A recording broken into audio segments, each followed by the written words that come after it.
Hi friends, I'm Scott from Sharky's Greenhouses and Beat Your Neighbor Fertilizer, and today I want to address one of these trends that I see all over the internet and the gardening sites, and it's a terrible idea that people are giving out to people who want to try this, and it should be avoided at all costs. So here's the trend.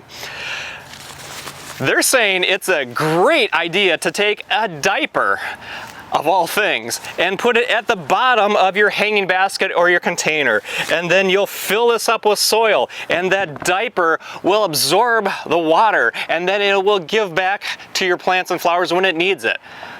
And that's not how diapers work. So I know a lot of you are moms and dads and you've had kids, and what is a diaper's job? The diaper's job is to take that moisture and trap it in. We don't want the little baby's bottom being wet, right? And that's exactly what the diaper does. It traps it in. There's little hydrogels in here, and those little polymers, they can swell up and they can suck in many times its weight in water. So they pull it in and they trap it. They don't give it back.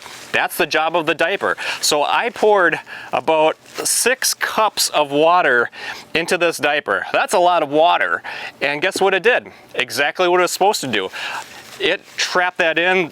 You can see this diaper is very heavy. That water is in there, but if I run my hand on here, if I take a cloth and I push it on here, totally dry. And these are the cheap diapers. I actually had to go to one of the dollar stores and get one of the cheap diapers because I don't have little kids around anymore, so I had to go buy one of the cheap diapers, let alone if you actually got one of the good diapers that really trap it in.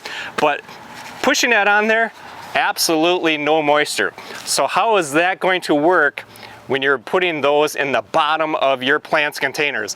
They're not going to look like this because that moisture is going to get trapped into that diaper and it's not going to give it back. So what happens is people just get frustrated. They believe these tips and tricks from people who know nothing about growing plants and flowers. So please, that's my job, and that's what we want you to learn, is the proper techniques. Skip those little trendy tips that sound too good to be true, because they probably are.